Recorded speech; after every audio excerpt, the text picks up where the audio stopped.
Well, thank you. It has been a remarkable victory here in Iowa, and really a victory for the grassroots. I mean, it is breathtaking to see what happens when so many Americans stand up and decide they're fed up with what happens in Washington, and they want something different. They want a leader they can trust.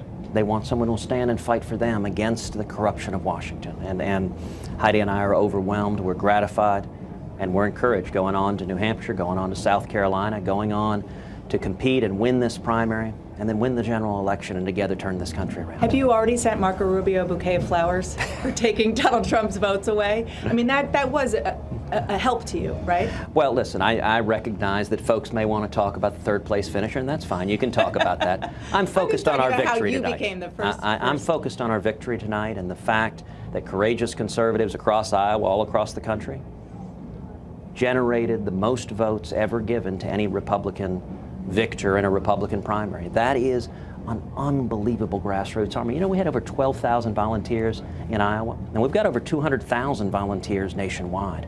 That's the strength of this campaign. It is a grassroots campaign. That has been where our fundraising has come from. It has been where our energy has come from. It's where our passion comes from. And if you want to know who I'm accountable to, that is to whom I am accountable. It is the men and women of the grassroots. Let's look ahead. Yeah. Who do you think your biggest competition is given the results tonight? Is it Donald Trump, or is he still a factor? Every candidate is going to have to decide what they do next in the campaign. I like and respect everyone in this race. I like and respect Donald Trump. I like and respect Marco. I like and respect everyone. Donald and Marco both had a good night. I congratulate them on their second and third place finish. Ben Carson had a good night. There are a lot of people. Everyone in this field I like and respect. We're going to stay focused on making the case to the American people that we can't have another campaign conservative. I'm not taking anything away from your victory. You had a very solid, well-deserved victory given how much you guys worked. But I was kind of tailor-made for Ted Cruz. If you look at the entrance polls, let me just give you an example. 85% said that they were conservative, 15% say they were moderate, and of the moderates, you only got like 9%. So how do you translate what you did here to other states that don't have such a conservative electorate? You know, Dan, I have to admit I'm kind of amused hearing that Iowa was tailor-made for us. Last night I was watching the news, and on every station, every media pundit was saying Cruz is going to lose. I heard that over and over and over again. Trump will win, Trump will win, Trump will win. Every media pundit. And then suddenly, when the grassroots proved the media wrong, then suddenly, well, of course, it was a foregone conclusion Ted was going to win. This is the power of the conservative grassroots. And there is a silent majority in this country.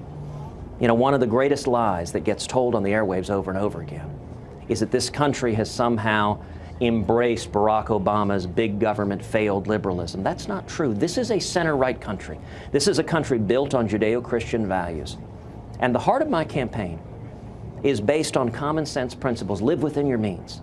Don't bankrupt our kids and grandkids. Follow the Constitution. Do you still think that the nominee could emerge by like the middle of March? And do you think that you have the path to be that person? Look, I think it is entirely possible that we know our nominee by the end of March. If you look at the states are front-loaded.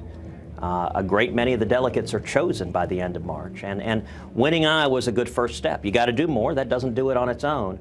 But winning Iowa particularly, you know, it's interesting. If you look at the past two Iowa caucus winners, very good men, people of principle. But when they came out of Iowa, they were broke. When they came out of Iowa, they didn't have the national infrastructure to be able to compete effectively enough to win the nomination.